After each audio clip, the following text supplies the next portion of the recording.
Kasabay ng paggunita ngayong ika-12 ng Hunyo sa 128 anibersaryo ng proklamasyon ng kalayaan ng Pilipinas.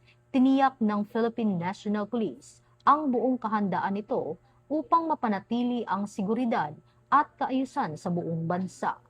Bilang paghahanda sa selebrasyon, nag-deploy ang PNP ng kabuuang 89,473 personnel sa iba't ibang bahagi ng bansa.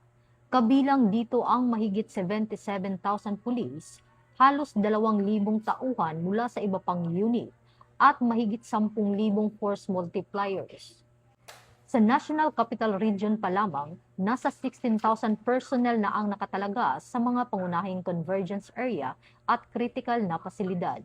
Nasa full alert status din ang lahat ng unit ng PNP mula alas 5 ng hapon ng ika-11 ng Hunyo hanggang alas 11:59 ng gabi ng ika-12 ng Hunyo upang matiyak ang agarang pagtugon sa anumang banta o insidente.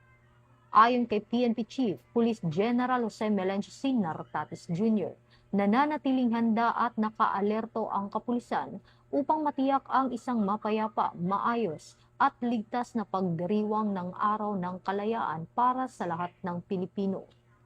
Patuloy rin ang pakikipag-ugnayan ng PNP sa mga lokal na pamahalaan sa iba pang ahensya ng gobyerno upang matiyak ang maayos na pagpapatupad ng mga hakbang sa seguridad ng buong bansa, alinsunod sa advokasya ng bagong PNP para sa bagong Pilipinas, serbisyong mabilis, tapat at nararamdaman.